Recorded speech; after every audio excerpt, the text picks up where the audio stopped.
I think it's been absolutely fantastic. Over the last 10 years, it's been a long partnership, and it's tried to do many things. The one project I've been involved in, and it's had a couple of different iterations over these 10 years, relates to the use of technology in education.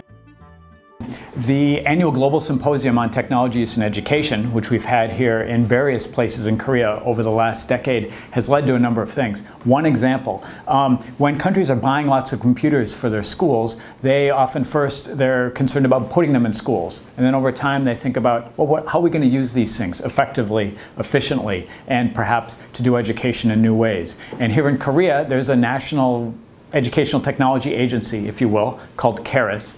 And they have become in many ways a model organization, institution to do this sort of thing here in Korea, and we've helped take that model, if you will, around the world.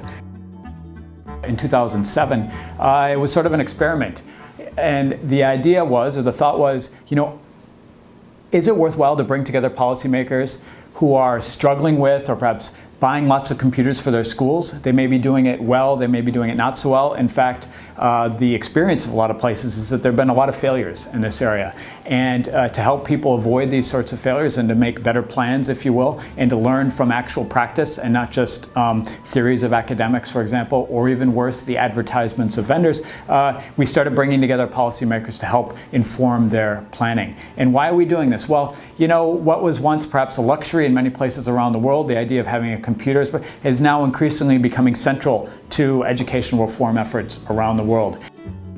The bank partnership, I think, with the Ministry of Education and with KERIS, this national agency here, the Korea Education Research and Information Service, I think has been a real model. It's a model for us in other sectors of the bank to think about how we can work together productively and productively over time, as opposed to just doing one-off things, but really to have a long-term relationship that we can leverage in all sorts of useful ways and make connections between international experience and Korean experience to help the twin goals of the World Bank to promote shared prosperity and alleviate poverty.